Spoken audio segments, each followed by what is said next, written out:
மட்டும் மகிமைப்படுவதாக. மலை பிரசங்கம். அவர் திரளான ஜனங்களை கண்டு மலையின் மேல் ஏறின போது அவர் உட்கார்ந்த போது அவருடைய சீஷர்கள் அவரிடத்தில் வந்தார்கள். அப்பொழுது அவர் தம்முடைய வாயை திறந்து அவர்களுக்கு உபதேசித்து சொன்னது என்னவென்றால், ஆவியில் எளிமையுள்ளவர்கள் பாக்கியவான்கள், அவர்கள் பரலோக ராஜ்யம் அவர்களுடைய. துயரப்படுகிறவர்கள் பாக்கியவான்கள், அவர்கள் ஆறுதல் அடைவார்கள்.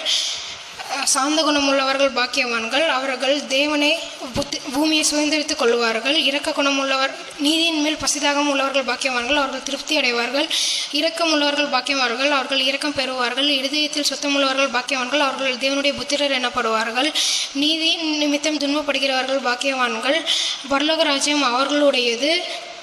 என் நிமித்தம் உங்களை நிந்தித்து துன்பப்படுத்தி பலவிதமான தீமையான மொழியையும் உங்கள் பேரில் பொய்யாய் சொல்லுவார்களானால் பாக்கியவான்களாக இருப்பீர்கள். சந்தோஷப்பட்டு கலைக்கூறுங்கள், பரலோக ராஜ்யத்தில் உங்கள் பலன் மிகுதியாக இருக்கும். நீங்கள் உலகத்துக்கு உங்களுக்கு முன்னிருந்த தீர்க்கதரிசிகளும் அப்படியே துன்பப்படுத்தினார்கள். நீங்கள் பூமிக்கு உப்பாக இருக்கிறீர்கள். உப்பானது சாரமற்று போனால் இதனால் சாரமாக்கப்படும். வெளியிலே கொட்டப்படுவதற்கும் மனுஷரால் மிதிக்கப்படுவதற்குமே ஒழிய வேறு ஒன்றுக்கும் உதவாது. நீங்கள் உலகத்திற்கு வெளிச்சமாக இருக்கிறீர்கள். மலையின் மேல் இருக்கிற பட்டணம் மறைந்திருக்க மாட்டாது. விளக்கை கொளுத்தி மரக்காலால் மூடி வைக்காமல் அதை விளக்கு தண்டின் மேல் வைப்பார்கள். அப்பொழுது அது வீட்டிலுள்ள யாவருக்கும் வெளிச்சம் கொடுக்கும். இவ்விதமாய் நீங்கள் மனுஷருக்கு முன்பாக உங்கள் நற்கிரிகளை கண்டு பரலோகத்தில் இருக்கிற உங்கள் பிதா மகிமைப்படும்படி உங்கள் வெளிச்சம் அவர்கள் முன்பாக பிரகாசிக்க கடவுது. நியாயப்பிரமாணத்தை ஆனாலும் தீர்க்க தரிசனத்தை ஆனாலும் அழிக்கிறதுக்காக வந்தேன் என்று எண்ணிக்கொள்ளாதே. எங்கள் அழிக்கிறதுக்காக அல்ல, நிறைவேற்றுறதுக்கே வந்தேன். வானமும் பூமியும் ஒளிந்து போனாலும் நியாயப்பிரமாணத்திலுள்ள எல்லாம் நிறைவேறி தீருமளவும் ஒரு சிறு எழுத்தாகிலும் ஒரு எழுத்தின் உறுப்பாகிலும் ஒளிந்து போகாதென்று மெய்யாகவே உங்களுக்கு சொல்லுகிறேன். ஆகையால் இந்த கற்பனைகள் எல்லாவற்றிலும் சிறிதான ஒன்றையாகிலும் மீறி அவைகளை மனுஷர்களுக்கு போதிக்கிறவன் எவனோ அவன் பரலோக ராஜ்யத்தில் எல்லாரிலும் சிறியவன் எனப்படுவான். இவைகளை கை கொண்டு போதிக்கிறவன் பரலோக ராஜ்யத்தில் பெரியவன் எனப்படுவான். கொலை செய்யாதிருப்பாயாக என்பதோ வேதபாரகர் பரிசேயர் என்பவர்களுடைய நீதியிலும் உங்கள் நீதி அதிகமாக இராவிட்டால் பரலோக ராஜ்யத்தில் பிரவேசிக்க மாட்டீர்கள் என்று மெய்யாகவே உங்களுக்கு சொல்கிறேன். கொலை செய்யாதிருப்பாயாக என்பதும் கொலை செய்கிறவன் நியாயத்தீர்ப்புக்கு ஏதுவாக இருப்பான் என்பதும் பூர்வத்தாருக்கு உரைக்கப்பட்டது என்று கேள்விப்பட்டிருக்கிறீர்கள். நான் உங்களுக்கு சொல்லுகிறேன், தன் சகோதரனை நியாயமில்லாமல் கோபித்துக் கொள்கிறவன் நியாயத்தீர்ப்புக்கு ஏதுவாக இருப்பான். தன் சகோதரனை வீணன் என்று சொல்கிறவன் ஆலோசனை சங்கத்துக்கு ஏதுவாக இருப்பான். மூடனே என்று சொல்கிறவன் எரிநகரத்துக்கு ஏதுவாக இருப்பான். ஆள் நீ பலிபீடத்துக்கு முன் வந்து உன் காணிக்கைகளை செலுத்தும் போது உன் பேரில் உன் சகோதரன் குறை உண்டு என்று அங்கே நினைவு கூர்ந்தால் அங்கே தானே உன் பலிபீடத்துக்கு முன் உன் காணிக்கைகளை வைத்து முன்பு போய் உன் சகோதரனோட ஒப்புரவாகி பின்பு வந்து உன் காணிக்கைகளை செலுத்து. உன் எதிராளி உன்னை நியாயாதிபதியின் இடத்தில் ஒப்புக்கொள்ளாமலும் நியாயாதிபதி உன்னை சேவனிடத்தில் ஒப்புக்கொள்ளாமலும் நீ சிறைச்சாலையில் வைக்கப்படாமலும் இருக்கும்படியாக உன் எதிராளியோட வழியில் இருக்கும்போதே சீக்கிரமாய் அவனுடைய நல்மனம் பொருந்தாவிட்டால் நீ ஒரு காசும் கொடுத்து திருமின்றி அவ்விடத்தை விட்டு புறப்பட மாட்டாய் என்று உனக்கு மெய்யாகவே சொல்கிறேன்.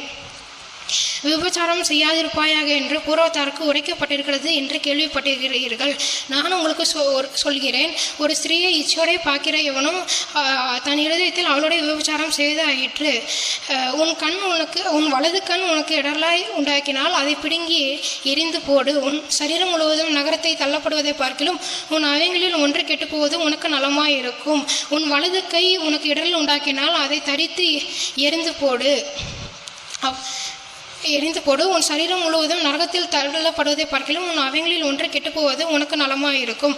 தன் மனைவியை தள்ளிவிடுகிறவன் எவனும் அவளுக்கு தள்ளுதற் சீட்டை கொடுக்க கடவன் என்று பூர்வத்தாருக்கு உரைக்கப்பட்டது.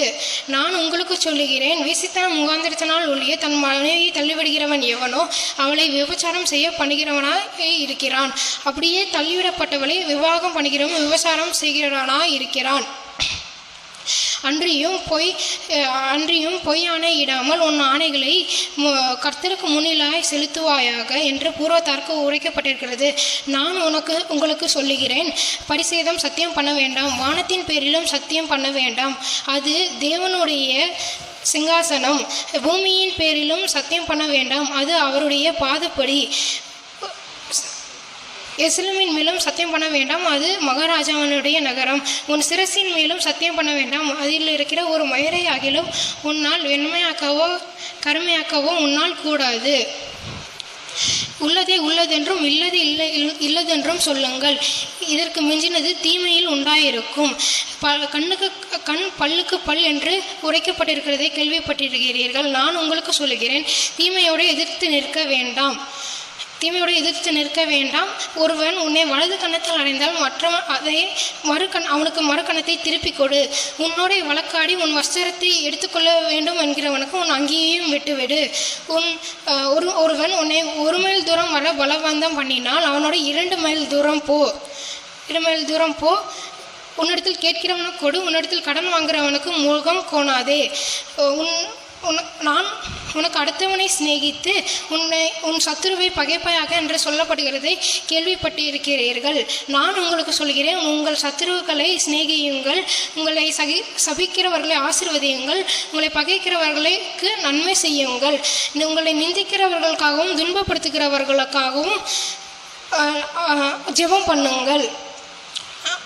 இப்படி செய்கிறதுனாலே நீங்கள் பரலோகத்தில் இருக்கிற பிதாவுக்கு புத்திரராக இருப்பீர்கள்.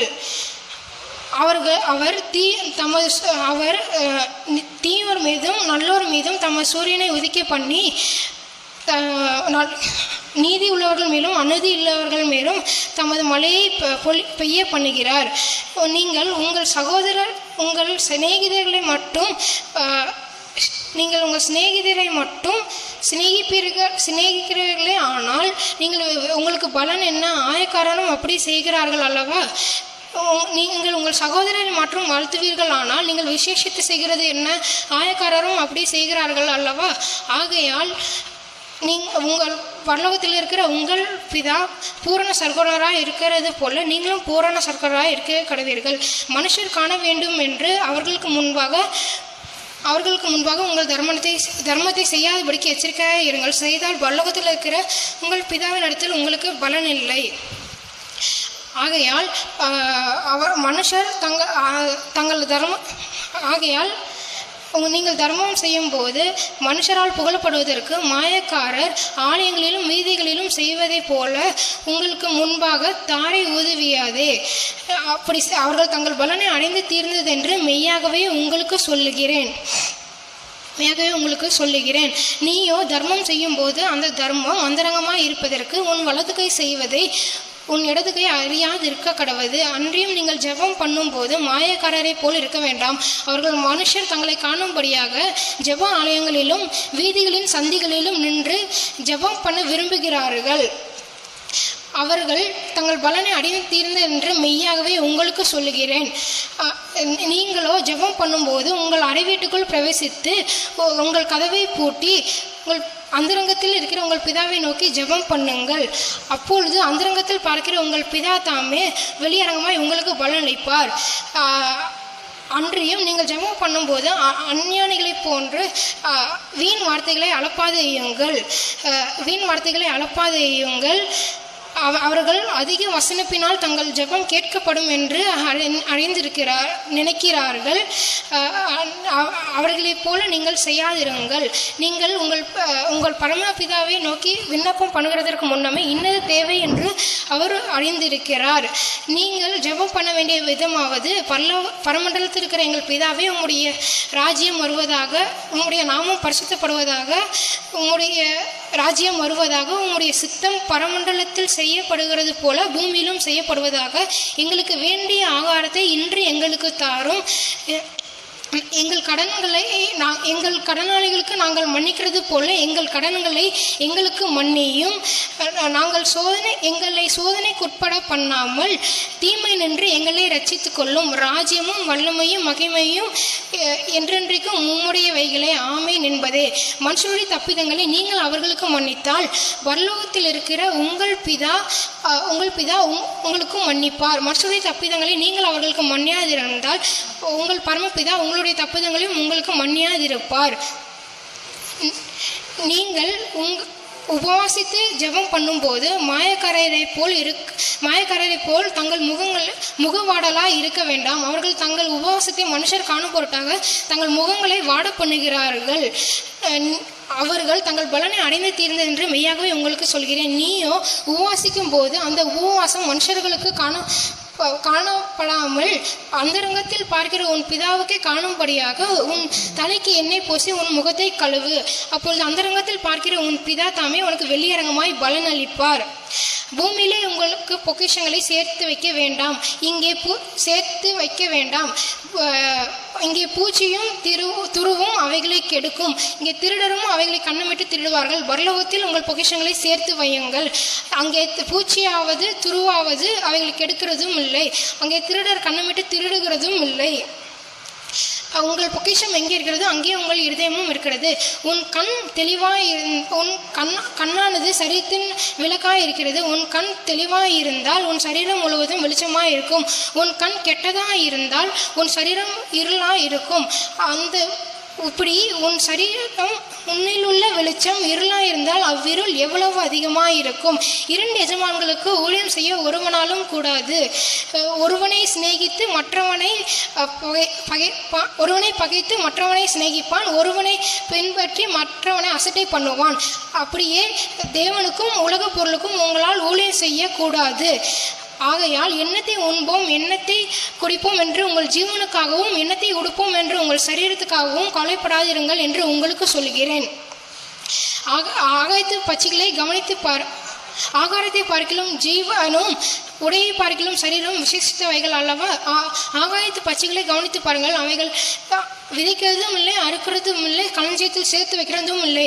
அவைகளும் உங்கள் பிதா பிழைப்பூட்டுகிறார் அல்லவா? அவைகளை பார்க்கிலும் நீங்கள் விசேஷித்தவர்கள் அல்லவா? நீங்கள் கவலைப்படுகிறதுனாலே உங்களில் எவன் தன் சரீர அளவோரை ஒரு முழத்தை கூட்டுவான்? உடைக்காகவும் நீங்கள் கவலைப்படுகிறது என்ன? காட்டு புஷ்பங்களை எப்படி வளர்கிறது என்று கவனித்து பாருங்கள். அவைகள் உடைக்கிறதும் இல்லை, நூற்கிறதும் இல்லை. என்றாகிலும் சாலமோன் முதலாய் தன் சர்வ மகிமையிலும் அவைகளை போல் ஒன்றை போலாகிலும் உடுத்தி இருந்ததும் இல்லை என்று நான் உங்களுக்கு சொல்லுகிறேன். அப்படியே இன்றைக்கு அற்ப விசுவாசிகளை இன்றைக்கு இருந்து நாளைக்கு அடுப்பிலே போடப்படும் காட்டுக்குள்ளுக்கு தேவன் இவ்விதமாய் உடுத்து வைத்தால் உங்களுக்கு உடுத்து வைப்பது அதிக நிச்சயம் அல்லவா? ஆகையால் எண்ணத்தை உண்போம் எண்ணத்தை குடிப்போம் எண்ணத்தை உடுப்போம் என்று கவலைப்படாதிருங்கள். இவைகள் எல்லாம் அஞ்ஞானிகள் நாடி தேடுகிறார்கள். இவைகள் எல்லாம் உங்களுக்கு தேவை என்று உங்கள் பரமபிதா அறிந்திருக்கிறார். முதலாவது தேவனுடைய ராஜ்யத்தையும் அவருடைய நீதியையும் தேடுங்கள், அப்பொழுது இவைகள் எல்லாம் உங்களுக்கு கூட கொடுக்கப்படும். நாளைய தினத்திற்காக ஆகையால் நாளைக்காக கவலைப்பட வேண்டாம்.